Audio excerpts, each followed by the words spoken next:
মদিনার মাটি রে সকল সুখ বুঝি তোর কপালে ও মদিনা রে তোর বুকে আমার নবী যার লাগি পাগল সবই যার তোর সৃষ্টি হলো ত্রিভুবন ঠিক কিনা ও মদিনা রে তোর বুকে আমার নবী যার লাগি পাগল সবই যার তোর সৃষ্টি হলো ত্রিভুবন কাঁদি আমি সারাক্ষণে কখন যাব সেইখানে সহে না আর প্রাণেরে ও মদিনার মাটি রে সকল সুখ বুঝি তোর কপালে হযরতে আব্দুল উজ্জা তার মাকে বলতেছেন মা আমি পাগল হয়ে গেছি মদিনার পাগল আমি মদিনায় চলে যাব মা আমাকে একটা কাপড় দাও অন্তত লজ্জার স্থানটা আমি যেন ডাকতে পারি হাদিস শরীফের মধ্যে আছে হযরতে আব্দুল উজ্জার মা গরিব মানুষ কোত্থেকে তাকে কাপড় দিবে ছোট্ট একটা কাপড় দিল নাবি ডাকলে হাঁটু ডাকে না হাঁটু ডাকলে নাবি ডাকে না এমন সংকীর্ণ কাপড় দিল হযরতে আব্দুল উজ্জার মা হযরতে আব্দুল উজ্জা ওই কাপড় পরিধান করে মদিনায় চলে গেল বলেন সুবহানাল্লাহ মদিনায় মসজিদ নববীর বাইরে দাঁড়ায় আছে আব্দুল উজ্জা নবীজি দেখেই তাকে চিনে ফেললো কি নাম তোমার কয় আমার নাম আব্দুল উজ্জা তোমার এই অবস্থা কেন নবী তাকায় দেখে চেহারার মধ্যে ক্ষুধার্তের ছাপ চুলগুলো উস্কো খুস্কো চেহারার মধ্যে ক্ষুধার্তের ছাপ নবী বললেন তোমার এই অবস্থা কেন আব্দুল উজ্জা সব ঘটনা খুলে বলল ইয়া রাসূলুল্লাহ ইসলাম ধর্ম গ্রহণ করবার কারণে চাচা আমাকে ঘর থেকে বের করে দিয়েছে গায়ের জামা পরনের লুঙ্গিটা পর্যন্ত রেখে দিয়েছে আল্লাহর নবী বললেন তোমার নাম তো আব্দুল উজ্জা না তোমার নাম হলো আব্দুল্লাহ জুলবাজাদাইন হাদিস শরীফের ভিতরে এসেছে রাসূলুল্লাহ সাহাবায়ে কেরামদেরকে বলো সাহাবীরা আমার আব্দুল্লাহর জন্য জামার ব্যবস্থা করো জামার ব্যবস্থা হয়ে গেল আল্লাহর নবী সাহাবায়ে কেরামদেরকে বলো সাহাবারা আমার আব্দুল্লাহকে কোরআন শিক্ষা দাও নামাজ শিক্ষা দাও আমার আব্দুল্লাহকে শিক্ষা দাও নামাজ আর কোরআন শিক্ষা দাও আব্দুল্লাহ চিল্লায়া চিল্লায়া কোরআন শরীফ পড়ে সাহাবায়ে কেরাম হুজুরের কাছে গিয়া বললেন ইয়া রাসূলুল্লাহ আপনার আব্দুল্লাহ চিল্লায়া চিল্লায়া কোরআন পড়ে আমাদের নামাজেরও ডিস্টার্ব হয় ইবাদতের ডিস্টার্ব হয় আমাদের নামাজের ক্ষতি হয় নামাজ পড়তে পারি না চিল্লায়া চিল্লায়া কোরআন পড়ে আল্লাহর নবী বললেন সাহাবীরা রে আমার আব্দুল্লাহর ব্যাপারে কোনো মন্তব্য তোমরা করো না আমার আব্দুল্লাহ যে ইসলাম ধর্ম গ্রহণ করেছে চড়া মূল্য দিয়া ইসলাম কবুল করেছে তারে চিল্লায়া চিল্লায়া কোরআন পড়তে দাও আব্দুল্লাহর ব্যাপারে কোনো অভিযোগ তোমরা করিও না ইত্য বছরে তাবুকের যুদ্ধ চলে আসলো আল্লাহর নবী চাঁদা চাইলেন সাহাবায়ে কেরামদের কাছে বিশাল যুদ্ধ চাঁদা দাও ইয়া আইয়ুহাল্লাযীনা আমানু হাল আদুল্লুকুম আলা তিজারাতিন তুনজিকুম মিন আযাবিন আলীম তুমিনুনা বিল্লাহি ওয়া রাসূলিহি وتجاهدون في سبيل الله بأموالكم وأنفسكم ذلكم خير لكم إن كنتم تعلمون আল্লাহ বলছে হে মুমিনেরা ঈমানদাররা আমি কি একটা ব্যবসার কথা তোমাদেরকে বলবো না যেই ব্যবসা আমার সাথে করলে জাহান্নামের আযাব থেকে আল্লাহ তোমাদেরকে মুক্ত করে দিবে সেই বেহেশতে সেই ব্যবসার পুঁজি হলো চারটি। তুমিনুনা বিল্লাহি ওয়া রাসূলিহি, আল্লাহ রাসূলের প্রতি ঈমান, আল্লাহর দ্বীন প্রতিষ্ঠার সংগ্রামে জিহাদ করা, মাল দিয়ে জান দিয়ে। যদি এই মাল দিয়ে জান দিয়ে আমার সাথে ব্যবসা করতে পারো, আল্লাহ তোমাদেরকে জাহান্নামের আযাব থেকে মুক্ত করে দিবেন। জোরে বলুন সুবহানাল্লাহ। আল্লাহর নবী চাঁদা চাইলেন সাহাবায়ে কেরামদের কাছে, কার কাছে কি আছে নিয়ে আসো। সাহাবায়ে কেরাম চাঁদা দিল।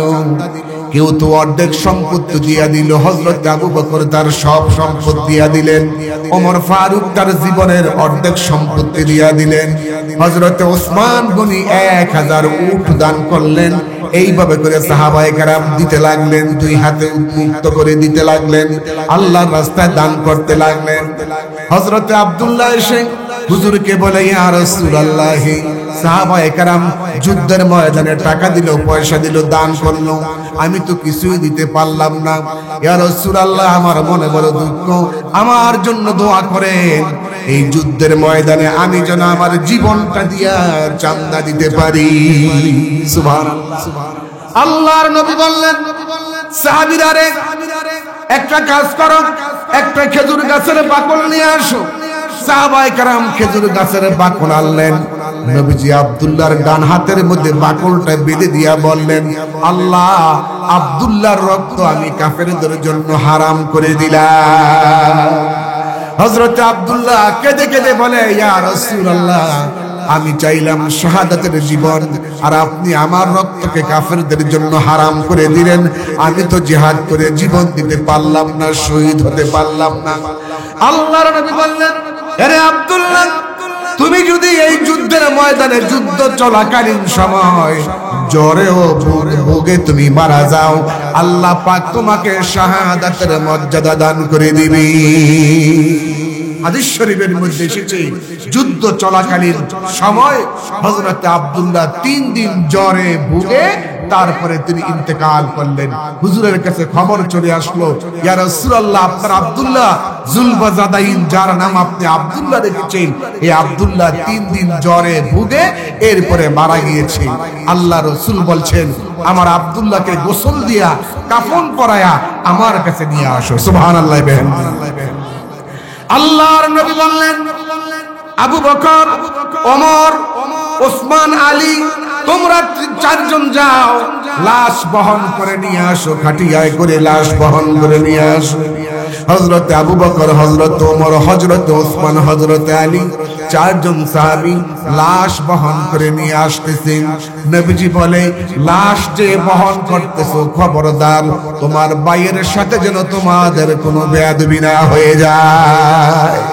হযরত বেলাল রাতের বেলা টিম টিম করে আলো জ্বালিয়ে রেখেছে। হযরত রাসূল পাক সাল্লাল্লাহু আলাইহি সাল্লাম খাটের থেকে হযরত আব্দুল্লাহর লাশটা উঠায়া নবী নিজ হাতে কবরে শোয়ায় দিলেন। সুবহানাল্লাহ। আমরা যখন কবরে মুসলমানকে শোয়াই তখন বলি, বিসমিল্লাহি ওয়া আলা মিল্লাতি রাসূলিল্লাহ। পড়েন সবাই, বিসমিল্লাহি ওয়া আলা মিল্লাতি রাসূলিল্লাহ। আল্লাহর নামে রাসূলের দলে লোকটাকে শোয়াই দিলাম, আর সেই রাসূল নিজে আব্দুল্লাহকে কবরে শোয়াই দিয়েছেন। সুবহানাল্লাহ। এরপরে মাটি দেওয়ার পরে নবীজি 2 হাত তুলে হযরত আব্দুল্লাহর জন্য দোয়া করে, আয় আমার আল্লাহ, আয় আমার রব, আয় আমার প্রভু, আয় আমার আল্লাহ, আমি আব্দুল্লাহর প্রতি আজকে রাত্র পর্যন্ত রাজি ছিলাম, খুশি ছিলাম, আল্লাহ তুমিও আব্দুল্লাহর প্রতি রাজি খুশি হয়ে যাও। হযরত আব্দুল্লাহ ইবনে মাসউদ রাদিয়াল্লাহু তাআলা আনহু চিৎকার মেরে বলে, আল্লাহ, এই কবরটা যদি, এই লাশটা যদি আব্দুল্লাহর না হইয়া আব্দুল্লাহ ইবনে মাসউদের হতো, তাহলে আমার জীবনটা কতই না ভাগ্যবান হয়ে যাইতো। আল্লাহর রাস্তায় জীবন দেওয়া লাগবে। কার রাস্তায় জীবন দিবেন? ওয়ালা তাকুলু লিমান ইউকতালু ফি সাবিলিল্লাহি আমওয়াত বাল আহিয়াউম ওয়ালাকিন লা তাশউরুন। আল্লাহ বলছে আমার দিন প্রতিষ্ঠার সংগ্রামে যারা জীবন দিবে তাদেরকে তোমরা মৃত বলিও না, আমার রাস্তায় যারা জীবন দিবে এদেরকে মৃত বলিও না, বরং তারা জিন্দা। যারা বলেন তারা কি? তারা জিন্দা, তোমরা তা অনুধাবন করতে পারো না। একটুখানি জিকির করেন লা ইলাহা, জোরে লা ইলাহা, আরো জোরে লা ইলাহা ইল্লাল্লাহ, লা ইলাহা, লা ইলাহা, লা ইলাহা ইল্লাল্লাহ মুহাম্মাদুর রাসূলুল্লাহ। জোরে সোরে পড়েন লা ইলাহা ইল্লাল্লাহ মুহাম্মাদুর রাসূলুল্লাহ সাল্লাল্লাহু আলাইহি সাল্লাম। এই পৃথিবীতে এমন একটা সময় এসেছিল যেই সময় কন্যা সন্তান হলে পরে জীবন্ত কবর দেওয়া হতো। আমি মক্কা আল মুকাররমায় আমি একটা জিন্দা কবরস্থান দেখে আসছি। হাজী সাহেব কারা কারা আছেন একটু হাত তুলেন দেখি। কারা কারা হাজী আছেন, হজ করছেন কারা? 1 2 3 4 5 6 আলহামদুলিল্লাহ অনেক হাজী আছে। মক্কাতে একটা জীবন্ত কবরস্থান আছে, এখানে জীবিত মানুষদেরকে কবর দেওয়া হতো। রাসূল পাক সাল্লাল্লাহু আলাইহি ওয়াসাল্লামের একজন সাহাবী হুজুরের দরবারে এসে, আল্লাহর হাবিবের দরবারে এসে কাঁদতেছে। কোরআনে কারীম বলছে বিআইয়ি যামবিন কুতিলাত, কি অপরাধে এই সমস্ত মেয়েদেরকে হত্যা করা হচ্ছে? অপরাধ একটাই, তারা মুসলমান এই পৃথিবীতে মেয়ে হয়ে কন্যা হয়ে পৃথিবীতে জন্ম নিয়েছে, এটাই হলো তাদের অপরাধ। হুজুরের দরবারে আল্লাহর হাবিবের একজন সাহাবী এসে কাঁদতেছেন নবীজির দরবারে। আল্লাহর নবীর দরবারে নবীজির একজন সাহাবী এসে কাঁদতেছে আর বলতেছে, ইয়া রাসূলুল্লাহ, আমার অপরাধ মাফ হয় নাই, আমার গুনাহ ক্ষমা হয় নাই, আমার অন্যায় মাফ হয় নাই।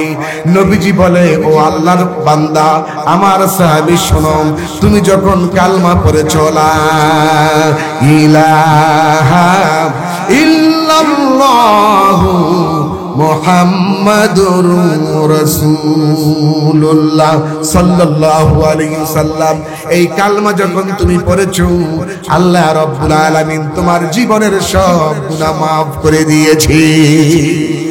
কিন্তু সাহাবী বলছে, ইয়া রাসূলুল্লাহ, আমি এমন অন্যায় করেছি, এমন গুনাহ করেছি যেটা কালমার বিনিময়ে মাফ হবে না। হুজুর বললেন, সাহাবী, এমন কি অন্যায় তুমি করেছো যে অন্যায়টা কালমার বিনিময়ে মাফ হবে না? কি অন্যায় তুমি করেছো? সাহাবী বলছেন, ইয়া রাসূলুল্লাহ, ইসলাম ধর্ম গ্রহণ করবার পূর্বে আমি অনেকগুলো আমার মেয়েকে জীবন্ত আমি কবর দিয়েছি, জীবন্ত কবর দিয়েছি। যত কন্যা আমার বিবির গর্ভে হয়েছে সব কন্যাদেরকে আমি জীবন্ত কবর দিয়েছি। একদিনের ঘটনা, আমি সফর করতে চলে যাব, বহু দূরের সফর, লম্বা সফর। আমার স্ত্রীর পেটে বাচ্চা এসেছে। স্ত্রীকে বললাম, শোনো স্ত্রী, তোমার গর্ভে যে সন্তান আছে, এই সন্তানটা যদি ছেলে হয় তাহলে রেখে দিবা, আর মেয়ে হলে পরে জীবন্ত কবর দিয়া দিবা। আমাদের দেশে এমনও আছে বারে বারে মেয়ে হয় ছেলে হয় না, স্ত্রীকে তালাক পর্যন্ত দিয়েছে। এমন ঘটনা আমাদের বাংলাদেশে নাই? জোরে কোন নাই? আল্লাহর হাবিবের কাছে বলল সাহাবী, স্ত্রীকে বললাম, স্ত্রী রে, তোমার গর্ভে যে সন্তান আছে এটা যদি ছেলে হয় তাহলে রেখে দিবা, মেয়ে হলে পরে জীবন্ত কবর দিয়া দিবা। ইয়া রাসূলুল্লাহ, আমার বিবিকে এই কথা বলে আমি সফর দেশে চলে গেছি। প্রায় 4-5 বছর পরে আমি বাড়িতে ফিরে আসছি। এসে দেখি একটা ফুটফুটে কন্যা সন্তান, এত সুন্দরী সন্তান, নাম রাখা হয়েছে তার জামিলা। জামিলাতুন শব্দের অর্থ হলো অধিক সুন্দর, অনেক সুন্দর। এই মেয়েটা দৌড়াইয়া চলে আসছে আর আমাকে বলতেছে, আব্বু, ও আব্বু তুমি কেমন আছো, এতদিন পরে কই থেকে আসলা আব্বু? আমার বিবিকে বললাম, বিবি রে এই বাচ্চাটা কার? আমার বিবি বলতেছে, এটা হলো আপনার বাচ্চা। আমি আমার বিবিকে বললাম, বিবি গো, তোমাকে না বলেছিলাম তোমার গর্ভে যদি মেয়ে হয় জীবন্ত কবর দিবা, ছেলে হলে রেখে দিবা, আর মেয়ে হলে জীবন্ত কবর দিবা, তুমি কেন কবর দিতে পারলা না? ইয়া রাসূলুল্লাহ, আমার স্ত্রী আমার পায়ে পড়ে গেছে আর আমার পায়ে ধরে কাঁদতেছে আর বলতেছে, স্বামী গো, আপনি তো অনেক মেয়ে সন্তান জীবন্ত কবর দিয়েছেন, আমি কিছু বলি নাই আপনাকে, অন্তত এই বাচ্চাটাকে আপনি মারবেন না। আমার যত সন্তান পৃথিবীতে আসছে সব চাইতে বেশি সুন্দরী হলো আমার এই মেয়ে, এই জন্য মেয়ের নাম রাখছি জামিলা। অন্তত এই বাচ্চাটাকে আপনি মারবেন না, আপনার হাতে ধরে পায়ে পড়ি। আমি বললাম, তুমি কেন মারতে পারলা না? স্ত্রী বলল, স্বামী গো, মারতে চেয়েছিলাম কিন্তু এই কচি মুখ কচি চেহারা দেখে আমি পারি নাই আপনার হুকুম পালন করতে। ইয়া রাসূলুল্লাহ, ইয়া হাবিবাল্লাহ, আমার স্ত্রীকে বললাম, ঠিক আছে মারবো না, সাজায়া দাও। কোথায় নিয়ে যাবেন? কয় ওর নানার বাড়িতে বেড়াতে নিয়ে যাব, সাজায়া দাও।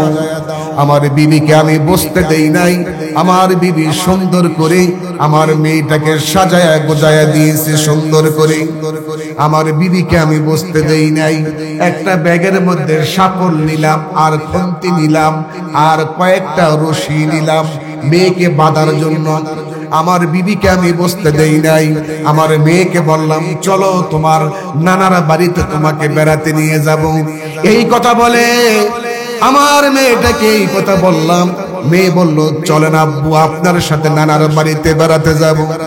পথ চলতে লাগলাম, নানার বাড়ির রাস্তায় না যাইয়া অন্য রাস্তা দিয়ে যাচ্ছে। মেয়ে বলে, আব্বা কোথায় যান? কয় তোমার নানার বাড়িতে যাই। এটা তো নানার বাড়ির রাস্তা না, আপনি আমার কোথায় নিয়ে যান? মেয়েকে মিথ্যা কথা বললাম, এই রাস্তা দিয়েও তোমার নানার বাড়িতে যাওয়া যায়। এই কথা বলে মেয়েকে নিয়ে আমি পাহাড়ের চূড়ায় চলে গেলাম। মেয়েকে একটা পাথরের উপরে বসাই দিয়ে আমি মাটি গর্ত করতে লাগলাম, মাটি করতে লাগলাম। আমার দাড়িতে আর মোচে মাটি লাগছে। মেয়েটা দৌড়ায় এসে দাড়ির মাটি আর মোচের মাটিগুলো এইভাবে করে পরিষ্কার করে দিয়ে বলতেছে, আব্বু এত বড় গর্ত কেন তুমি খুঁজতেছো আব্বু, কারণটা কি? ও বাবা, এত বড় গর্ত কেন তুমি খনন করতেছো, কারণটা কি? ইয়া রাসূলুল্লাহ, আমার মেয়েকে আমি তখনও বুঝতে দেই নাই আমি যে আমার মেয়েকে মেরে ফেলবো। মেয়েকে বলতেছি, দরকার আছে। গর্ত যখন খোঁচা হয়ে গেল, গর্ত যখন খোঁচা শেষ হয়ে গেল, এবার রশি দিয়া মেয়েকে হাতে পায়ে বাঁধতেছি। মেয়ে বলে, আব্বা আমারে কেন বাঁধো? কি অন্যায় আমি করেছি, কি অপরাধ করেছি, আমারে কেন বাঁধো আব্বা? পেটে যখন আমার মেয়েটাকে একটা ধাক্কা মেরে আমি গর্তের মধ্যে ফেলে দিলাম। গর্তে পরে মেয়ে কান্দে, আব্বা আমারে কেন মারো, আমারে কেন এইভাবে বেঁধে ফালাইলা, কারণটা কি? কি অন্যায় আমি করেছি আব্বা? আমারে মাইরো না, আমি দেশান্তরী হয়ে যাব, বনবাসে চলে যাব। বাপ বলে তোমাকে হেয় প্রতিপন্ন করব না, আমি ভিক্ষা করে খাইব। ও বাবা আমারে মাইরো না। হুজুর এইভাবে করে মেয়ে কাঁদতেছে, কিন্তু একটু মায়া লাগলো না আমার। আমি একটা বড় পাথর হাতে নিয়ে পাথরটা মেয়ের বুকের মধ্যে মেরে দিলাম। বুকটা ফেটে ফিনকি দিয়া রক্ত বের হয়ে আসলো।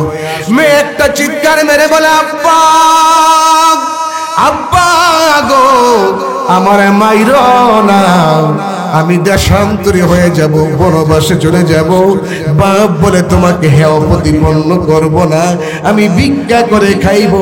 বাবা আমারে মাইরো না।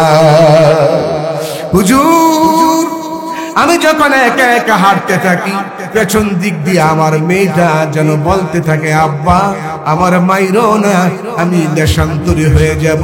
হুজুর জীবন্ত মেয়েটাকে পাথর দিয়া আমি চাপা দিয়া দুনিয়ার থেকে বিদায় করে দিলাম। এখন যখন একা একা আমি হাঁটতে থাকি, আমার মেয়েটা মনে হয় যেন আমার পেছন দিক দিয়া ডাকতেছে আর বলতেছে, আব্বা গো আমার মাইরো না, আমি বনবাসে চলে যাব, আমি দেশান্তরী হয়ে যাব, আমি বাপ বলে তোমাকে হেয় প্রতিপন্ন করব না, আমি ভিক্ষা করে খাইব। ও বাবা তুমি আমার মাইরো না। নাসাই শরীফের হাদিসের মধ্যে আসছে আল্লাহর হাবিব যখন দহিয়াতুল কালবি সাহাবীর জবান থেকে এই কথাগুলো শুনতেছিল, রাসূলের চোখ বেয়ে গাল মোবারক বেয়ে পানি পড়তেছে, বুক মোবারক পর্যন্ত ভিজে ভিজে চোখের পানিগুলো মাটিতে পড়তেছে। নবীজি কেঁদে কেঁদে বলে, সাহাবী রে, মানুষ কি পারে রে এত বড় অন্যায় করতে? ও সাহাবী, তুমি যখন এই কাজটা করেছিলা তখন তুমি ইসলাম ধর্ম গ্রহণ করো নাই, সত্য মিথ্যার পার্থক্য তুমি করতে পারো নাই। ইসলাম ধর্ম গ্রহণ করবার কারণে এত বড় অপরাধ পর্যন্ত আমার আল্লাহ তোমাকে মাফ করে দিয়েছে। কোরআনে কারীমের আয়াত নাযিল হয়ে গেল, عبادي الذين أسرفوا على أنفسهم لا تقنطوا من رحمة الله إن الله يغفر الذنوب جميعا إنه هو الغفور الرحيم لا إله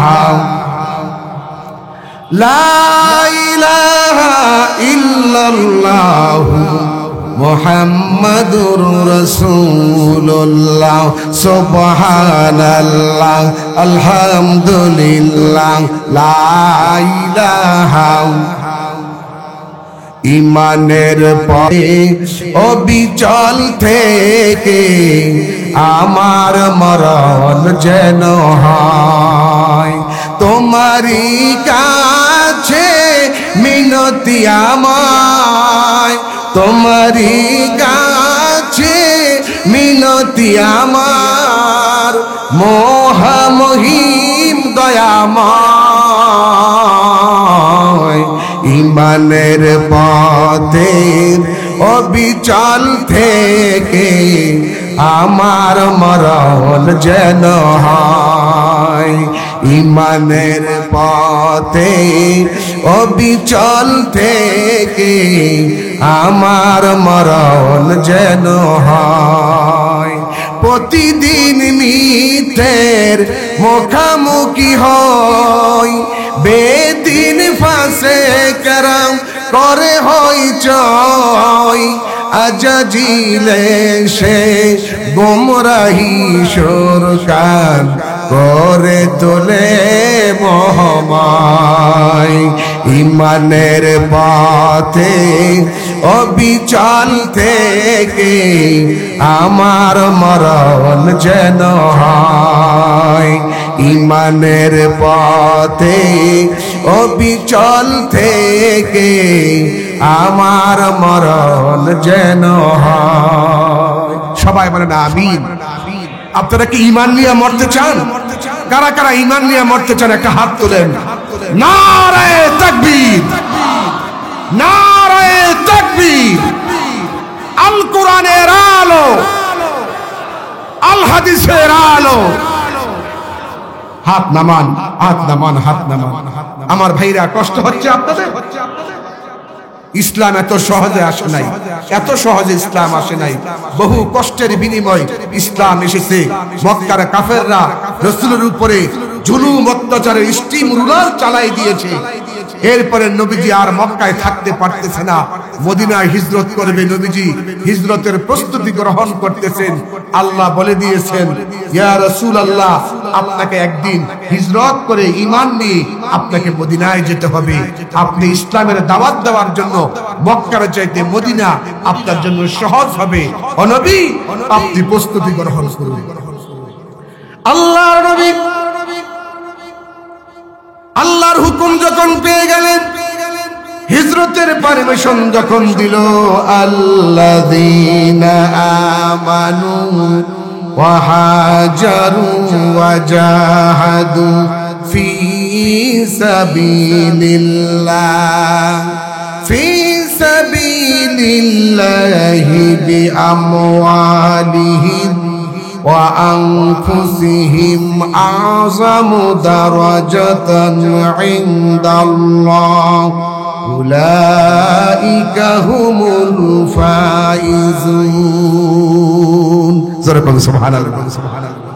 আল্লাহ পাক বলে, আর যাহারা আমার প্রতি ঈমান এনেছে, হিজরত করেছে, জিহাদ করেছে, জীবন দিয়েছে, জান দিয়েছে, মাল দিয়েছে, আ'যামু দারাজাতান ইনদাল্লাহ, তাদের জন্য আল্লাহর কাছে উঁচু দরজা রহিয়াছে, তারাই হচ্ছেন সফল কাম। জোরে বলুন সুবহানাল্লাহ। আল্লাহর নবী মুহাম্মদ সাল্লাল্লাহু আলাইহি ওয়াসাল্লাম শুয়ে আছেন ঘরের ভিতরে। এমন সময় কাফের মুশরিকরা চতুর্দিক দিয়ে আল্লাহর হাবিবের ঘরকে ঘিরে ধরেছে, ঘিরে রেখেছে। কারো হাতে তীর, কারো হাতে তরবারি, কারো হাতে পাথর, কারো হাতে লাঠি সোটা নিয়ে, বল্লম নিয়ে তারা দাঁড়ায় আছে হুজুরকে মারার জন্য। নবীজি ঘুম থেকে জেগে হযরত আলীকে ডাক দিলেন, আলী আমার বিছানার মধ্যে তুমি শুয়ে থাকো। হযরত আলী নবীর বিছানার মধ্যে শুয়ে রইলেন। হুজুরে যাওয়ার সময় বলে গেল, আলী রে, এই সিন্দুকের চাবি আমি তোমার কাছে দিয়ে গেলাম, এই লোক সিন্ধুক, এই সিন্ধুকের চাবি তোমার কাছে দিলাম। আগামীকাল সকালবেলা আমানতের টাকাগুলো যার যারা তাকে সুন্দর করে বুঝাইয়া দিবা। নবীজি ঘর থেকে বের হবেন, দেখতেছে কারো হাতে তীর, কারো হাতে তরবারি, কারো হাতে বল্লম, কারো হাতে লাঠি, কারো হাতে পাথর, হুজুরকে মারার জন্য প্রস্তুতি গ্রহণ করেছে। নবীজি আল্লাহর হুকুম নিয়ে এক মুষ্টি বালু হাতে নিয়ে, ওয়াজআলনা মিন বাইনি আইদিহিম সাদ্দাও ওয়া মিন খালফিহিম সাদ্দান ফাআগশাইনাহুম ফাহুম লা ইউবসিরুন। এই আয়াত পড়ে বালুকার মধ্যে ফু দিয়া যখন কাফেরদের চোখে মুখে মারলেন, কাফেররা চোখ কসলাতে লাগলেন, আর আল্লাহর হাবিব তাদের সামনে দিয়া চলে গেলেন। পরবর্তীতে আমার আল্লাহ বলে দিলেন, মা রামাইতা ইয রামাইতা ওয়ালাকিন্নাল্লাহা রামা। নবী হে, তুমি নিক্ষেপ করো নাই, আমি নিক্ষেপ করেছিলাম। বন্ধু, তোমার হাতের সাথে আমার আল্লাহর হাতটাও লাগানো ছিল। জোরে বলুন সুবহানাল্লাহ। আল্লাহর নবী বের হয়ে গেলেন, হযরত আবু বকরের বাড়িতে যাইয়া একটা ডাক দিলেন ছোট্ট করে, আবু বকর। সঙ্গে সঙ্গে হযরত আবু বকর ঘরের দরজা খুলে দিলেন। নবীজি বললেন, আবু বকর, ঘুমন্ত মানুষকে ডাক দিলে কতগুলো ডাক দেওয়া লাগে, একটা মাত্র ডাক তোমাকে দিলাম, আর অমনি করে তুমি ঘরের দরজা খুলে দিলে। আবু বকর, তুমি কি রাতের বেলা ঘুমাও না? হযরত আবু বকর কেন্দে কেন্দে বলে, ইয়া রাসূলুল্লাহ, আজ থেকে বহুদিন আগে বলেছিলেন আবু বকর, আমি মক্কা থেকে মদিনায় হিজরত করব, আর তুমি আমার হিজরতের সাথী হইবা। ইয়া রাসূলুল্লাহ, ওই দিন থেকে শুরু করে আজকের রাত্র পর্যন্ত রাতের বেলা আমি আবু বকর ঘরের দরজার সামনে দাঁড়ায়া থাকি। হুজুর, আপনি যদি আমাকে আবু বকর আবু বকর বলে ডাকাডাকি করতে থাকেন, আর আমি যদি ঘুমায়া থাকি, আর আপনি যদি আমাকে আবু বকর বলে ডাকাডাকি করেন, তাহলে বেয়াদবি হয়ে যাবে। এই জন্য ওই দিন থেকে শুরু করে আজকের রাত্র পর্যন্ত আমি আবু বকর ঘরের দরজার সামনে দাঁড়ায়া দাঁড়ায়া আপনার অপেক্ষা করি, কোন দিন আপনি রাসূল আমাকে ডাকবেন। সুবহানাল্লাহ, সুবহানাল্লাহ, সুবহানাল্লাহ। হযরত আবু বকরকে সাথে নিয়ে আমার নিজের চোখে আমি পাহাড় দেখে আসছি। শুধু দেখি নাই, ওই পাহাড়ের যেই চূড়া আছে গারে সৌর, ওই চূড়ার মধ্যে আমি উঠেছি, 2 রাকাত নফল নামাজ পড়েছি। একবার না, দুইবার না, বহুবার ওই পাহাড়ের মধ্যে আমি উঠেছি। যারা হাজী সাহেব আছেন তারা দেখে আসছেন সেই পাহাড়, অনেক উঁচু পাহাড়। ওই পাহাড়ের চূড়া গারে সৌর, জাবালে সৌর যাকে বলা হয়ে থাকে। ওই পাহাড়ে মদিনায় সরাসরি না যাইয়া মদিনার উল্টা রাস্তা দিয়া ইব্রাহিম খলিল রোড, তরিকে হিজরা বর্তমানে ইব্রাহিম খলিল রোড বলা হয়ে থাকে। তরিকে ইব্রাহিম খলিল রাস্তা, এই রাস্তা দিয়ে আল্লাহর হাবিব আর হযরত আবু বকর চলতে লাগলেন। সেই পাহাড়ের চূড়ায় চলে গেলেন। পাহাড়ের চূড়ায় যাইয়া আল্লাহর হাবিব হযরত আবু বকরকে বলে, আবু বকর একটা গর্ত খোঁজো, তুমি আর আমি ঘুমায় থাকবো। হযরত আবু বকর পাহাড়ের চূড়ায় যাইয়া গর্ত খুঁজলেন। গর্ত বাহির করে হুজুরকে বলেন, হুজুর পাহাড়িয়া গর্ত, সাপ বিচ্ছু থাকতে পারে, আমি গর্তটা পরিষ্কার করে আপনাকে ডাকবো, আপনি একটু দাঁড়ান।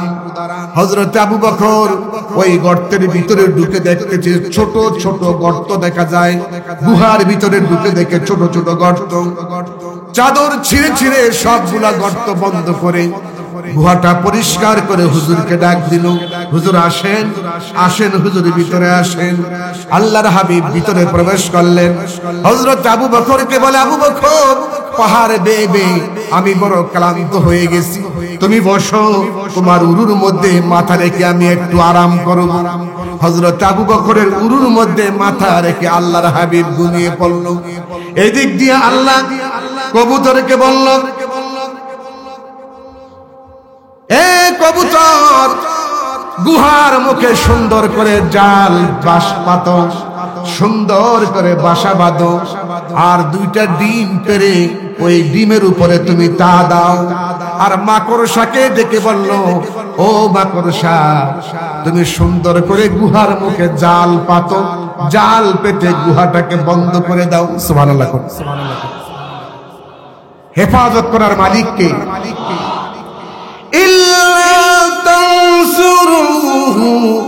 فقد نصره الله إذ أخرجه الذين كفروا ثاني اثنين إذ هما في الغار।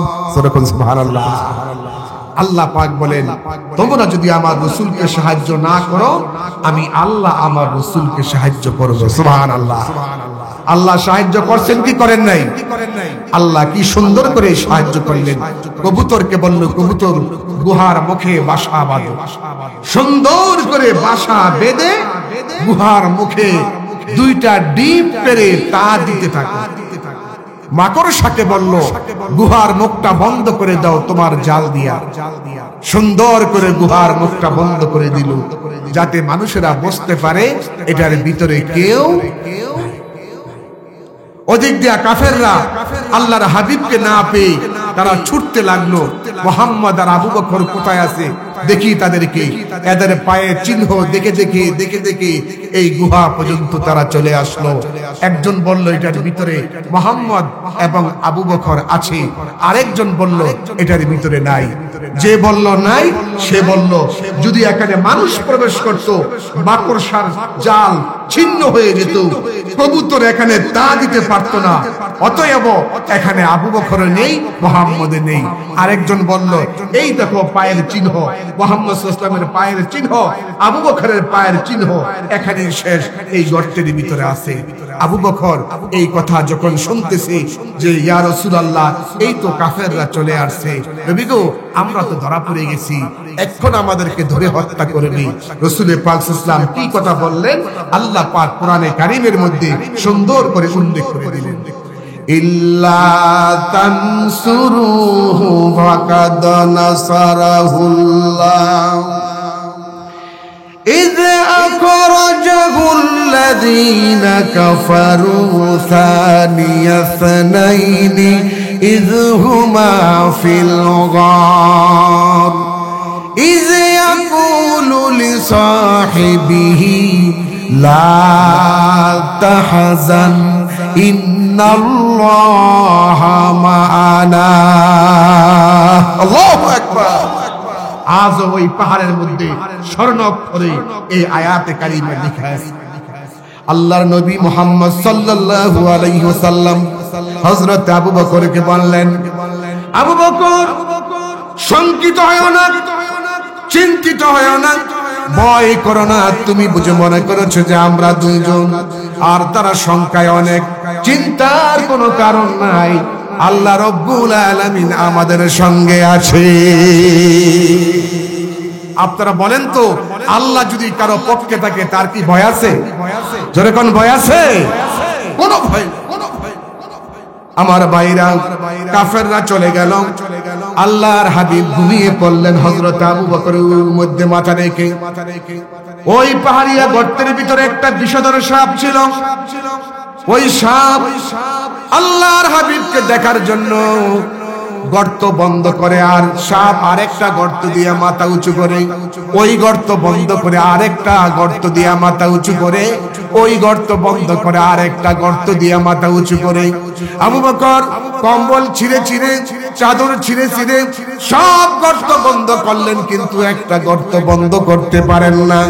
হযরত আবু বকর পায়ের মুড়া দিয়া ওই গর্তটাকে মুখ বন্ধ করে দিলেন, আর সাপ, বিষধর সাপ হযরত আবু বকরের সেই পায়ের মধ্যে দংশন করলেন, কামড় দিয়া ধরে রাখছে। হযরত আবু বকরের শরীরে বিষের যন্ত্রণা, সমস্ত শরীর, সাদা শরীর তার কালো হয়ে গেছে। এক ফোঁটা পানি আল্লাহর নবীর পবিত্র কপালের মধ্যে পড়ল। হযরত রাসূল চক্ষু খুলে দেখে হযরত আবু বকর কান্দে। নবী বলে, আবু বকর তুমি কান্দো কেন? বিবির কথা মনে পড়েছে? বলে না। ছেলে মেয়ের কথা মনে পড়েছে? না। বাড়ি ঘরের কথা মনে পড়েছে? না। তাহলে কেন কান্দো? তুমি কান্দো কেন? কারণটা কি? হযরত আবু বকর বলে, ইয়া রাসূলুল্লাহ, ইয়া হাবিবাল্লাহ, যেদিন আপনার হাতে হাত রেখে কালমা পড়ে মুসলমান হয়েছি, ওই দিন আমার অন্তরে আল্লাহর মুহাব্বত আর নবীর মুহাব্বত ছাড়া কারো মুহাব্বত নাই। কুল ইন কুনতুম তুহিব্বুনাল্লাহ ফাত্তাবিউনি ইউহিব্বুকুমুল্লাহ ওয়া ইয়াগফির লাকুম যুনুবাকুম আল্লাহু গফুরুর রহিম। পড়েন সবাই, ওয়া ইয়াগফির লাকুম যুনুবাকুম আল্লাহু গফুরুর রহিম। নবী হে, আপনি বলুন, ইন কুনতুম তুহিব্বুনাল্লাহ, তোমরা যদি আল্লাহর ভালোবাসা পেতে চাও, আল্লাহকে ভালোবাসতে চাও, তাহলে ফাত্তাবিউনি ইউহিব্বুকুমুল্লাহ, ভালোবাসতে হবে, নবী মুহাম্মদ সাল্লাল্লাহু আলাইহি ওয়াসাল্লামকে অনুসরণ করতে হবে, অনুকরণ করতে হবে, তাহলে আল্লাহ তোমাদেরকে ভালোবাসবে। শুধু ভালোই ভাসবে না, ওয়াগফির লাকুম যুনুবাকুম, তোমাদের জীবনের সমস্ত অপরাধ আল্লাহ মাফ করে দিবেন। আল্লাহু গফুরুর রহিম, আল্লাহ পাক হচ্ছেন অতিশয় দয়ালু। যেরকম সুবহানাল্লাহ। আপনারা রাসূলকে ভালোবাসতে চান কি চান না? চান কি চান না? কারা কারা রাসূলকে ভালোবাসতে চান? হাত তুলে দেখা। নারায়ে তাকবীর, নারায়ে তাকবীর। আল কোরআনের আলো, আল হাদিসের আলো। আলহামদুলিল্লাহ। কষ্ট হইতেছে আপনাদের? আল্লাহর হাবিব ডেকে বলেন, আবু বকর, ছেলে মেয়ের কথা কি মনে পড়েছে? না হুজুর, ছেলে মেয়ের কথা মনে পড়ে নাই। স্ত্রীর কথা কি মনে পড়েছে? না। বাড়ির কথা কি মনে পড়েছে? না। তাহলে তুমি কেন কান্দো? হযরত আবু বকর বলে, ইয়া রাসূলুল্লাহ, ইয়া হাবিবাল্লাহ, সাপ আমাকে দংশন করেছে। নবীজি বলেন, আবু বকর, কোন সাপ তোমাকে দংশন করেছে? দেখাও, আমাকে একটু দেখাও। হুজুর, আমাকে কামড় দিয়া সাপ পায়ের মুড়ার মধ্যে বসে আছে। নবী বলে, তুমি তোমার পাওটা সরাও। হযরত আবু বকর বলে, হুজুর, আপনাকে যদি আবার সাপে দংশন করি? রাসূল বলে, দুনিয়ার কোন সাপ আল্লাহর নবীকে দংশন করার ক্ষমতা নাই। আল্লাহর হাবিব বললেন, তুমি আবু বকর পাটা সরাও। হযরত আবু বকর যখন পা সরায়া দিলেন, এমন সময় সাপটা বের হয়ে আসলো। আল্লাহর হাবিব মুহাম্মদ সাল্লাল্লাহু আলাইহি সাল্লাম হযরত আবু বকর সিদ্দিক যেই পায়ের মধ্যে, পায়ের মুড়ার মধ্যে যে তাকে আঘাত করেছে, কামড় দিয়েছে, নবীজি তার পবিত্র জবান মুবারকের থেকে সামান্য থুতু বাহির করিয়া ওই ক্ষত জায়গায় লাগা দেওয়ার সাথে সাথে বিষের যন্ত্রণা পানি হয়ে যায়। আল্লাহু আকবার।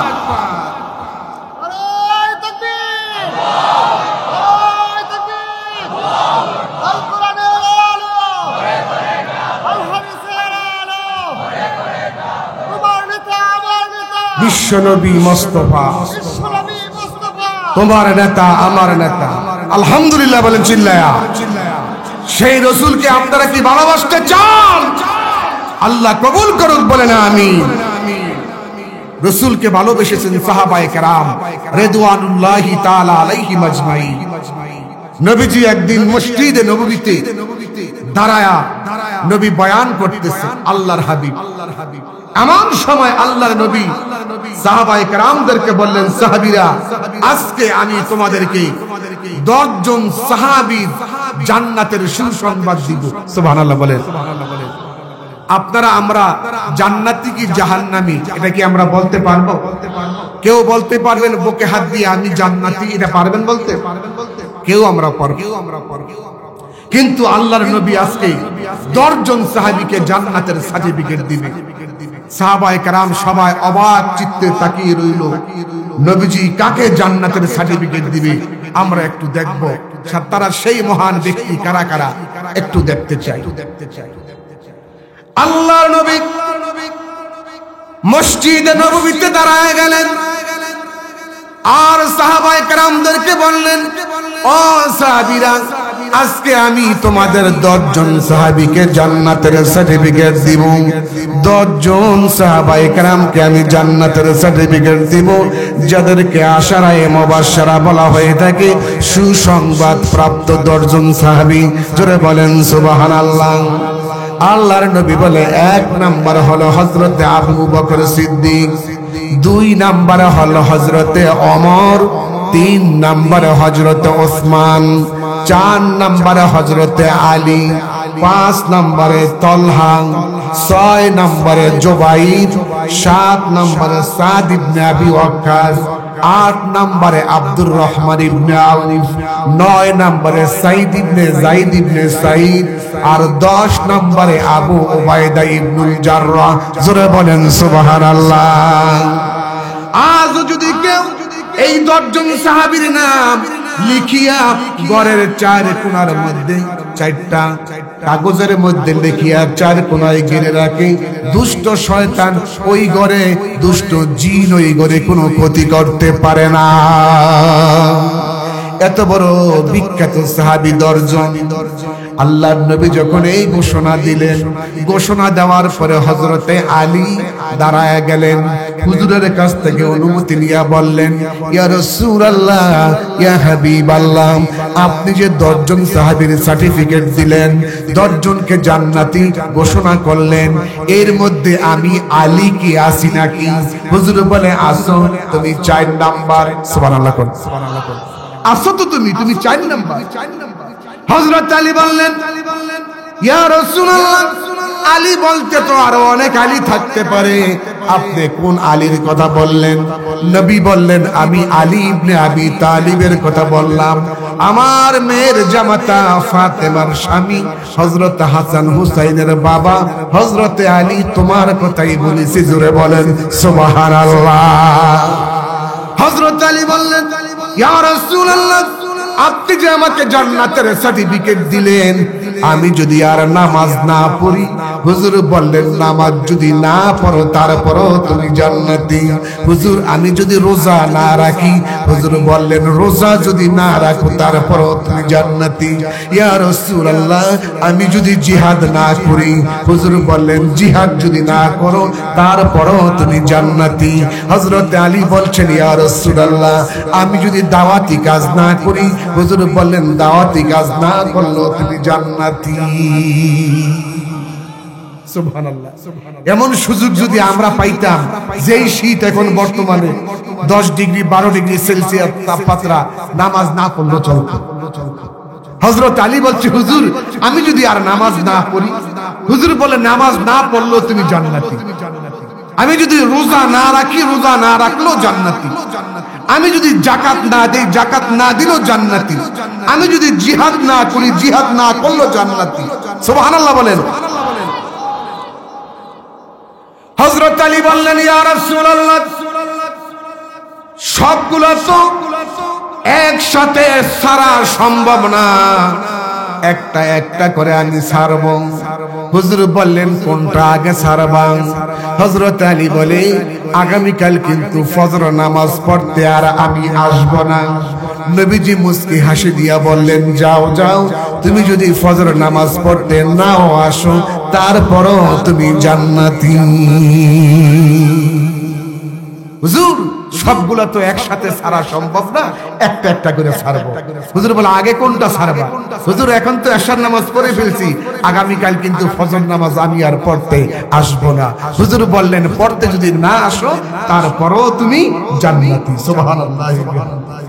ইন্নাল্লাহা আশতারা মিনাল মুমিনিনা আনফুসাহুম ওয়া আমওয়ালাহুম বিআন্না লাহুমুল জান্নাহ।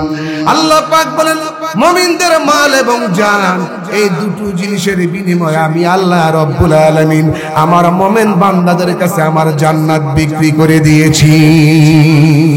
সুবহানাল্লাহ। হযরত আলী নবীর কাছ থেকে পারমিশন নিয়ে বাড়িতে চলে গেলেন। গিয়া বলতেছেন ও হাসান হুসাইনের মা ফাতেমা, কি গো স্বামী আজকে এত খুশি খুশি কেন মনে হয়? অন্যান্য দিন তো এত খুশি মনে হয় না, আজকে কেন এত খুশি মনে হয়? আল্লাহর নবীর সাহাবী হযরত আলী বলতেছেন রাসূলুল্লাহ আমাকে 4 নাম্বার জান্নাতের সার্টিফিকেট দিয়েছে। আমার পরে আছে 6 জন, আমার আগে আছে 3 জন, আমি 4 নাম্বার জান্নাতি। হুজুর আমাকে সার্টিফিকেট দিয়েছেন, ভালো কথা। তবে শোনো তোমাকে একটা কথা বলি, আজকে কিন্তু তুমি আমাকে ফজর নামাজের সময় ডাক দিবা না। হযরতে ফাতেমা বলে আপনাকে আবার কবে ডাক দেওয়া লাগে? আপনি তো আমাকে ডাক দিয়া উঠায়া দেন, আপনাকে আবার কবে ডাক দেওয়া লাগে? ও স্বামী আপনি তো প্রতিদিন আমাকে ডাক দিয়া উঠান। হযরত আলী বলে আজকে আমি দারুণ ভাবে ঘুমাবো, নামাজ নাই, কোনো অসুবিধা নাই। হযরত আলী বললেন আমি কিন্তু ঘুমাবো। ফাতেমা টান দিয়া তার স্বামীর মাথাটা নিজের উরাতের মধ্যে নিয়া চুলের মধ্যে বিলকি গাড়তেছে, আর হযরত আলী ঘুমায়া পড়লেন। যখন রাত্র গভীর হয়ে গেল, রাত্র যখন 3টা 3:30 বেজে গেল, হযরত আলী ঘুম থেকে জেগে গেল। ঘুম থেকে জেগে হযরত আলী ওযু করলেন। আলী বলেন বলেছি ফজর নামাজ পড়ব না, বলি নাই তো তাহাজ্জুদ পড়ব না, তাহাজ্জুদের নামাজটা একটু আদায় করি। সুবহানাল্লাহ। 5 ওয়াক্ত নামাজ পড়া এটা ইবাদত, তাহাজ্জুদের নামাজ পড়া মুহাব্বত। সুবহানাল্লাহ। তাহাজ্জুদ পড়া কি মুহাব্বত? কার মুহাব্বত? যখন কার মুহাব্বত? মিনাল লাইলি ফাতাহাজ্জাদ বিহি নাফিলাতাল লাক আসা আন ইয়াবআসাকা রাব্বুকা মাকামাম মাহমুদা। জোরে বলেন সুবহানাল্লাহ। গভীর রাত্রে আরামের ঘুমকে হারাম করে দিয়া ঠান্ডা পানি দিয়া বান্দা যখন ওযু করে নামাজ পড়ে তাহাজ্জুদের নামাজ, আল্লাহ তখন প্রথম আকাশে আসে, আর প্রথম আকাশে এসে বান্দাকে সালাম দেয়, সালামুন কাওলাম মির রাব্বির রহিম। পড়েন সবাই, সালামুন কাওলাম মির রাব্বির রহিম। তার মুমিন বান্দাদেরকে আল্লাহ সালাম দিতে থাকে। হযরত আলী কি করলেন? বলল ঠিক আছে ফজর পড়ব না, রাসূলের কাছ থেকে অনুমতি নিয়েছি। তাহাজ্জুদ কি পড়ব না, ঠিক আছে তাহাজ্জুদের নামাজটা একটু পড়ে নেই। তাহাজ্জুদের নামাজ যখন পড়লেন, পরে দোয়া করে যখন বসে আছেন, এমন সময় মসজিদে নববীতে আযান হয়ে গেল। আল্লাহু আকবার, আল্লাহু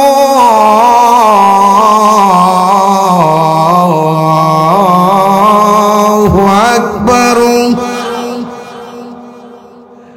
আশহাদু আল্লা ইলাহা ইল্লাল্লাহ।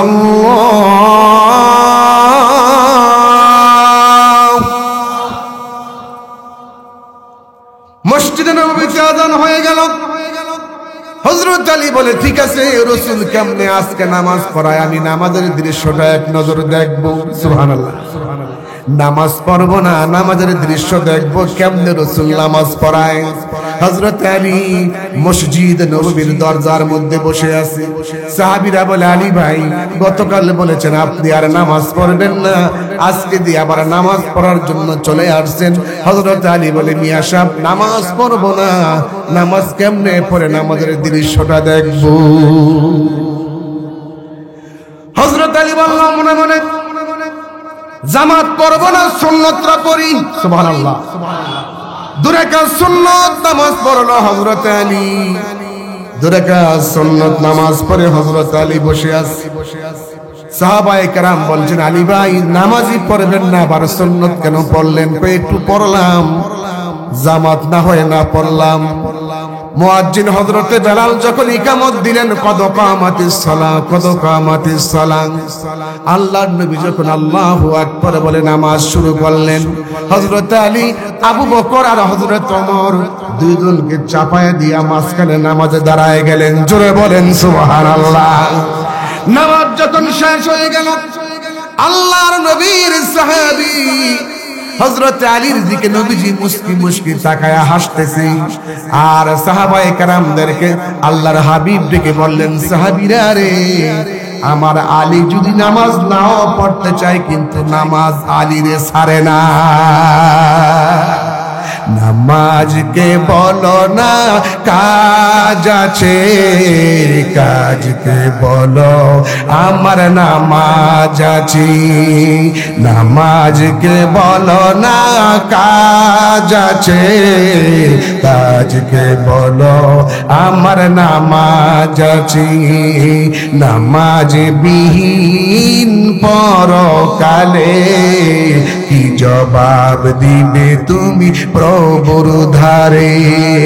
ফজর কাটে ঘুমের ঘরে, জোহর কাজে কাজে, আসর কাটে খেলা দুজি। এশার সময় হলে পরে থাকো মিছে দুনিয়ার পিছে। নামাজকে বলো না কাজ আছে, কাজকে বলো আমার নামাজ আছে। নামাজকে বলো না কাজ আছে, কাজকে বলো আমার নামাজ আছে। নামাজ বিহীন পরকালে কি জবাব দিবে তুমি প্রভুর ধারে? আমার ভাইরা, 5 ওয়াক্ত নামাজ আপনারা কারা কারা পড়বেন হাত তুলে দেখেন আল্লাহকে। নারায়ে তাকবীর। সবাই পড়বেন তো ইনশাআল্লাহ? আল্লাহ কবুল করুন।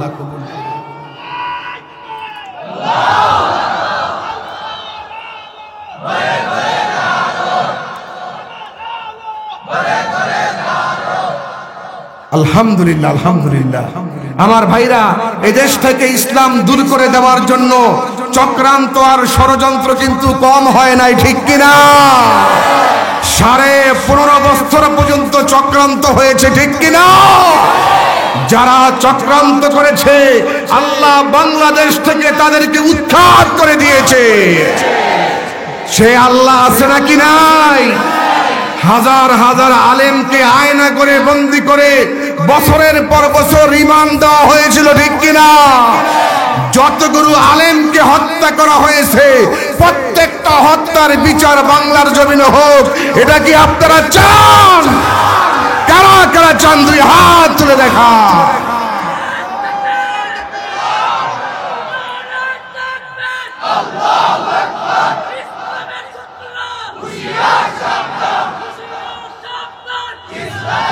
আলহামদুলিল্লাহ, আলহামদুলিল্লাহ, আলহামদুলিল্লাহ। আমার ভাইরা, রাসূল পাক সাল্লাল্লাহু আলাইহি ওয়াসাল্লাম আল্লাহর হাবিবের স্ত্রী হযরতে খাদিজাতুল কুবরা রাদিয়াল্লাহু তাআলা আনহা, জোরে বলেন সুবহানাল্লাহ। যেহেতু আজকের মাহফিলে মহিলাদের কোনো আলোচনা হয় নাই, যেহেতু মহিলা হচ্ছে গোটা জাতির অর্ধেক, নর এবং নারী, নর এবং নারী, নর আর নারী মিলে তামাম দুনিয়া সৃষ্টি। সুবহানাল্লাহ বলেন। হযরতে আদম, আদম থেকে হাওয়া, আর আদম হাওয়া থেকে কোটি কোটি মানুষ আল্লাহ পৃথিবীতে সৃষ্টি করেছেন। বলেন তো মহিলাদের ওয়াজের দরকার আছে নাকি নাই? এদেশের সরকার মহিলার সরকার। আমরা হাসিনা দেখেছি, আমরা খালেদা দেখেছি, আমরা এরশাদ দেখেছি, এখন আর কাউকে দেখব না। 2025-এর বাংলাদেশ কোরআনের বাংলাদেশ। কথা ঠিক কিনা? কোরআন দিয়ে বাংলাদেশ চলবে, এটা আপনারা কি চান? আল্লাহ তুমি কবুল করো, বলেন আমিন। আমরা এখন কোরআনের দেশ দেখতে চাই ইনশাআল্লাহ। সবাইকে দেখা শেষ হয়ে গেছে, ঠিক না? সব শেষ, কোরআনের দেশ বাংলাদেশ। আল্লাহর হাবিবের স্ত্রী মা খাদিজাতুল কুবরা রাসূলের ডান হাত ধরে বসে আছে। রাসূল বলছে, খাদিজা, এত গভীর রাত্রে সবাই ঘুমাচ্ছে, তুমি আমার হাত ধরে বসে আছো, কারণটা কি? আর তুমি কাঁদতেছো, তোমার চোখে পানি দেখলে তো আমার বরদাস্ত হয় না। আম্মা জান খাদিজাতুল কুবরা রাদিয়াল্লাহু তাআলা আনহা একদিন আল্লাহর নবীদের সঙ্গে ঘুমাচ্ছে।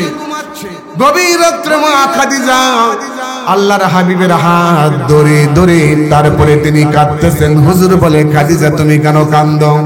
হযরতে খাদিজা বলতেছেন, ইয়া রাসূলুল্লাহ, আমি যখন ঘুমাতে যাই, ঘুমের দোয়া যখন করি, আল্লাহুম্মা বিইসমিকা আমুতু ওয়া আহইয়া, এই ঘুমের দোয়া যখন করি আমার তখন কবরের কথা মনে পড়ে যায়।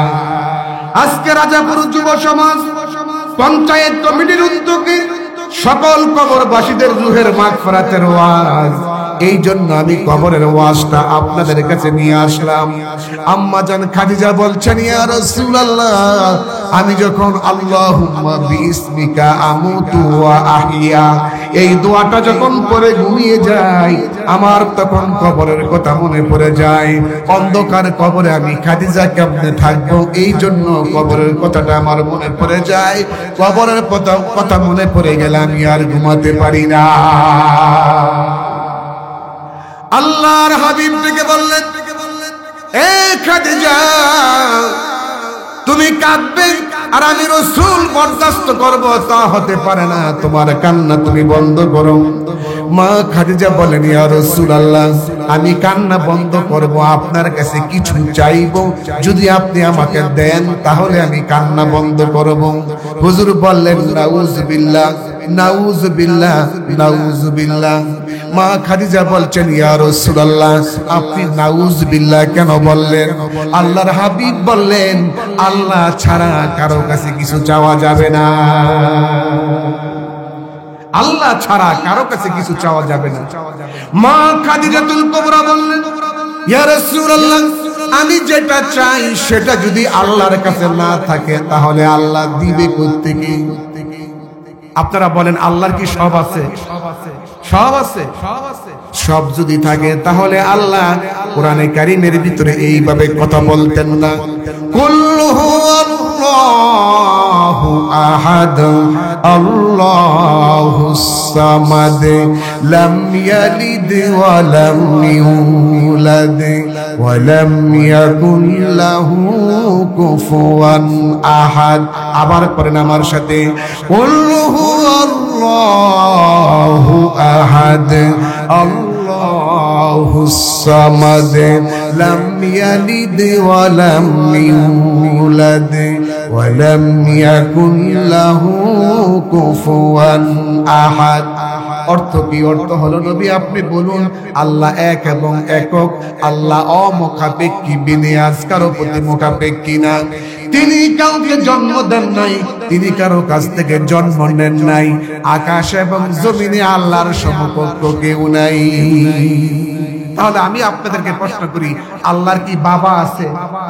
যেরকম মা আছে, বউ আছে, ছেলে আছে, তাহলে আল্লাহর কি সব আছে? সব মালিক আল্লাহ, ঠিক আছে, কিন্তু আল্লাহর সব নাই।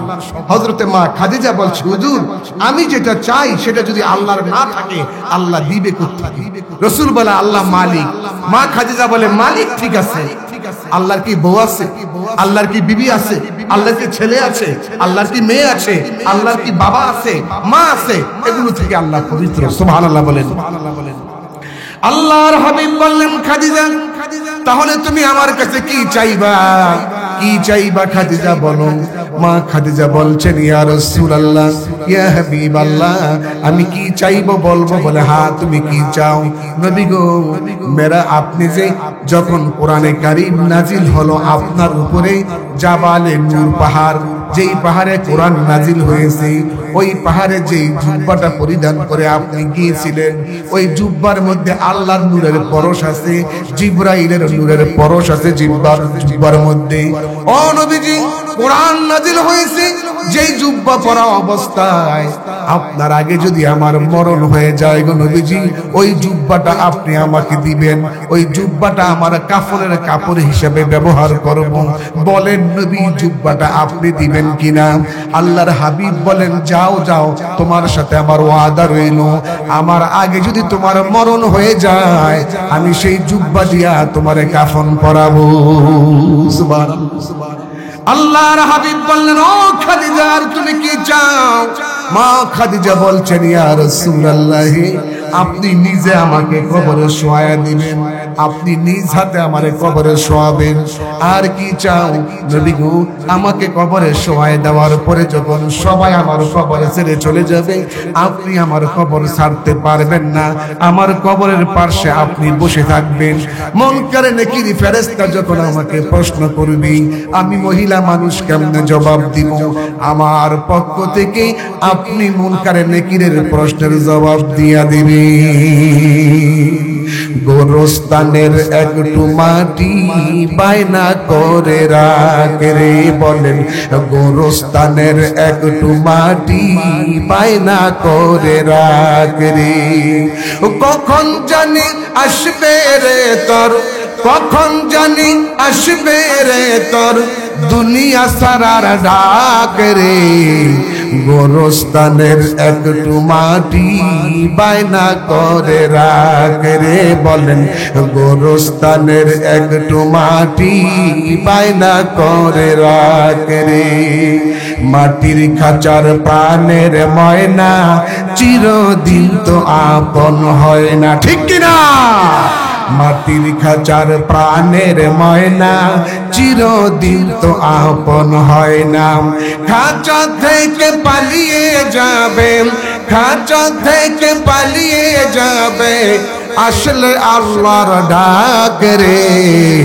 গোরস্তানের একটু মাটি এ বায়না করে রাখ রে, বলেন গোরস্তানের একটু মাটি বায়না করে রাখ রে। জোরে বলেন সুবহানাল্লাহ।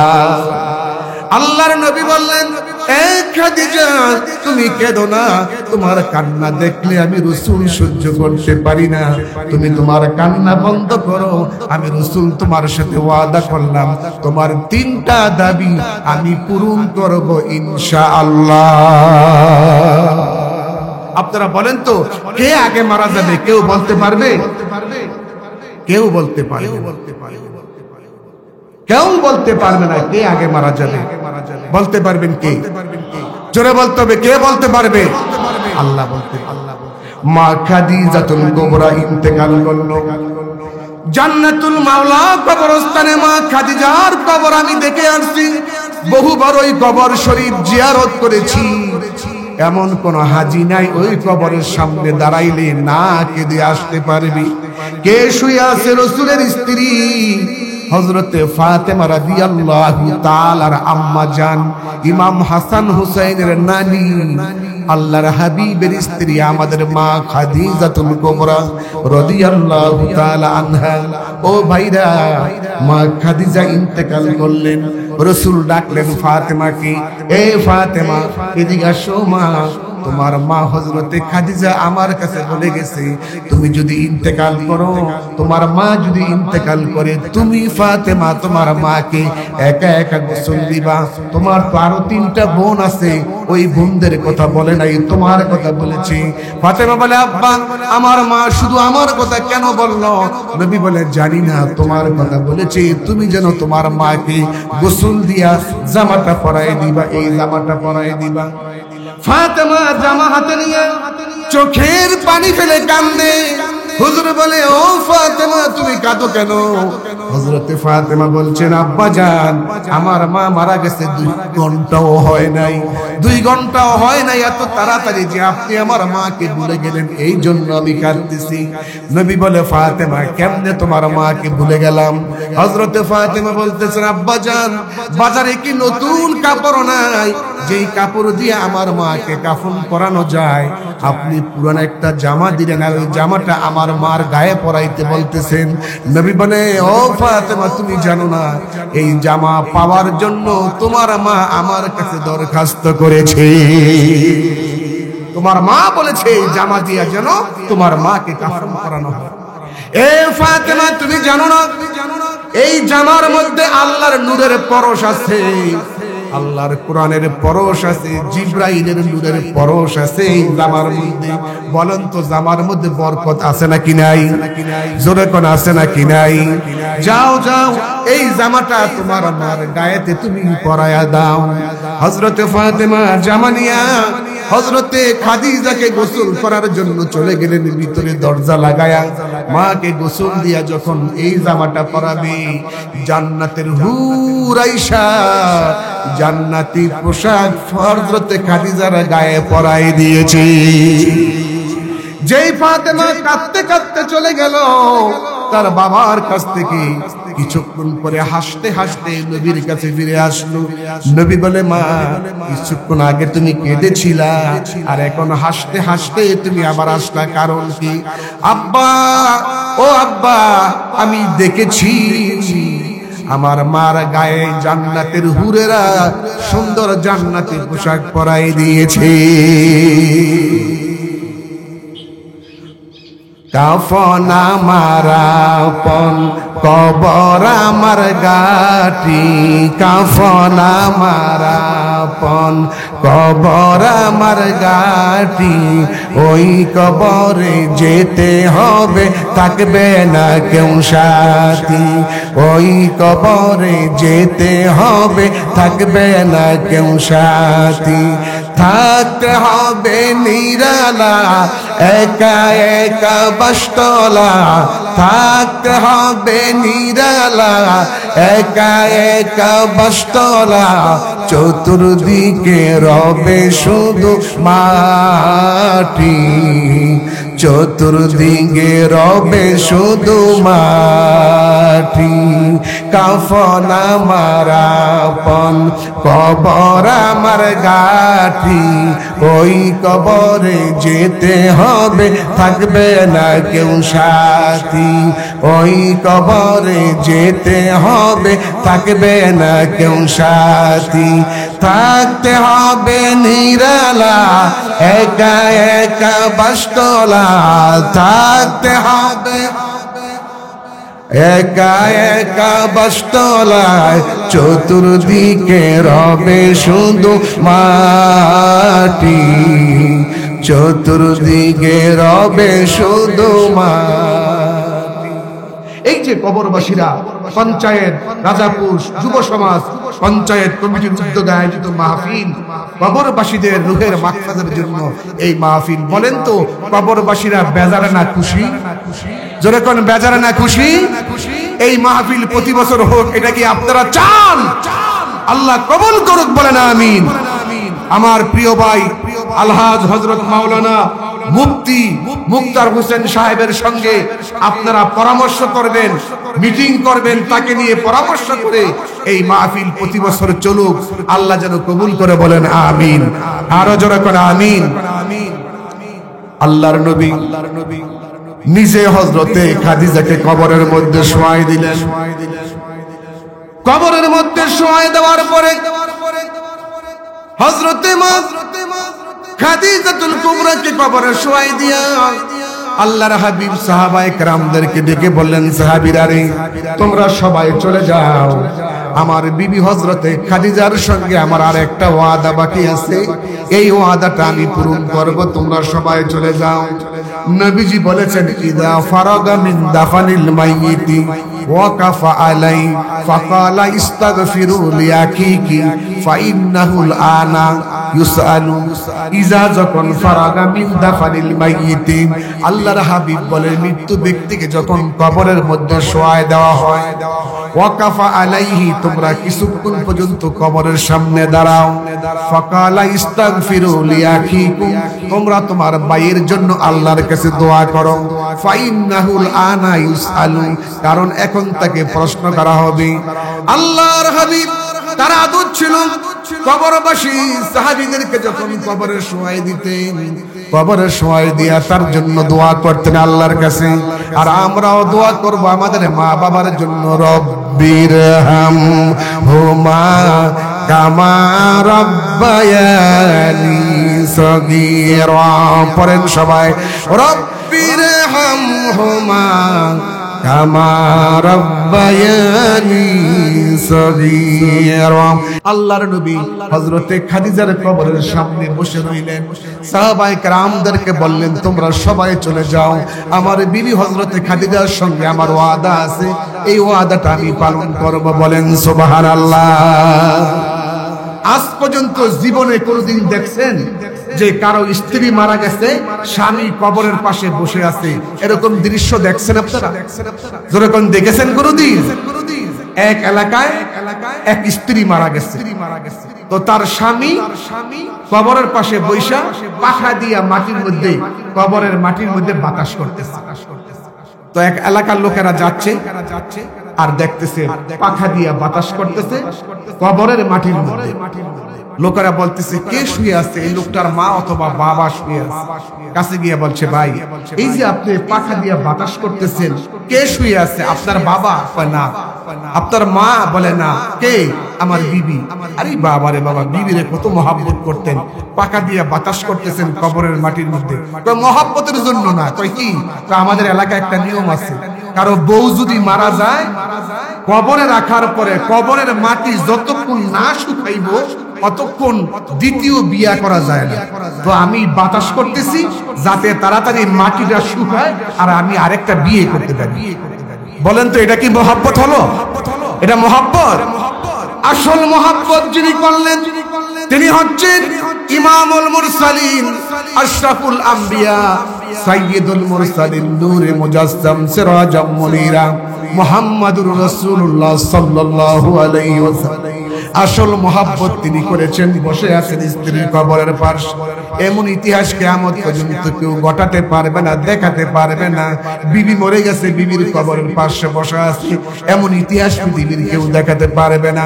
একজন দেখালেন, যিনি হচ্ছেন দু জাহানের বাদশা, রাহমাতাল লিল আলামিন। জোরে বলেন সুবহানাল্লাহ। আল্লাহর হাবিব মা খাদিজার কবরের পাশে বসা, সারাদিন চলে গেল, মুনকার নেকির কবরে আসে না। সারা রাত্র চলে গেল, মুনকার নেকির কবরে আসে না। পরের দিন আল্লাহ জিবরাইলকে পাঠালেন, যাও জিবরাইল, আমার হাবিবুল্লাহকে সংবাদ জানায় দিয়ে আসো। আমার বন্ধু হাবিবুল্লাহ এতক্ষণ পর্যন্ত বসে আছে তার বিবির কবরের পাশে, সব ঘটনা তুমি সুন্দর করে বলে দাও, আর আমার সালামটা আমার হাবিবুল্লাহকে বলে দিবা। আল্লাহর হাবিব জিবরাইল চলে গেল নবীজির কাছে, গিয়ে হুজুরকে সালাম দিল, আসসালামু আলাইকা ইয়া রাসূলুল্লাহ, ইন্নাল্লাহা ইয়াকরাউকা সালাম। নবী গো, আপনি সালাম লন, আর আল্লাহ পাক আপনাকে সালাম দিয়েছে, আমার সালামটা গ্রহণ করেন। আল্লাহ জানেন আপনি এখানে কেন বসে আছেন, তারপরও আপনার মুখ থেকে জানতে চেয়েছেন কেন আপনি এখানে বসে আছেন। নবীজিকে প্রশ্ন করার পরে নবীজি বলেন, ও ভাই জিবরাইল, আমার বিবির সঙ্গে আমার 3টা ওয়াদা ছিল, 2টা ওয়াদা পূরণ করেছি, আর একটা ওয়াদা বাকি আছে। সেই ওয়াদা হলো আমার বিবিকে মুনকার নেকির প্রশ্ন করলে আমি জবাব দিয়ে দিব। হযরত জিবরাইল বলছে, ইয়া রাসূলুল্লাহ, আপনি যেমন খাদিজাকে ভালোবাসেন এর চাইতে বেশি আল্লাহ রাব্বুল আলামিন খাদিজাকে আপনার চাইতে বেশি ভালোবাসে। সুবহানাল্লাহ। ইয়া রাসূলুল্লাহ, আপনি বিবি হিসাবে ভালোবাসেন আর আল্লাহ তার বান্দি হিসাবে আপনার চাইতে বেশি ভালোবাসে খাদিজাকে। ইয়া রাসূলুল্লাহ, চলে যান, হযরতে খাদিজার কবরের পাশে আপনি বসে থাকার কোনো প্রয়োজন হবে না, চলে যান। নবীজি চলে যান। হযরতে খাদিজার মুনকার নেকিরের 3টা প্রশ্নের জবাব আমার আল্লাহ রাব্বুল আলামিন দিয়ে দিয়েছে। আল্লাহু আকবার। এমন জীবন করিবে গঠন, মরণে হাসিবে তুমি, কাঁদিবে ভুবন। আমার ভাইরা একটুখানি দুরূদ শরীফ পড়েন। আল্লাহুম্মা সাল্লি আলা মুহাম্মাদিন ওয়া আলা আলি মুহাম্মাদিন কামা সাল্লাইতা আলা ইব্রাহিম ওয়া আলা আলি ইব্রাহিম ইন্নাকা হামিদুম মাজিদ। আমার বন্ধুরা, আমার ভাইরা, গভীর মনোযোগ ভালো করে শুনুন।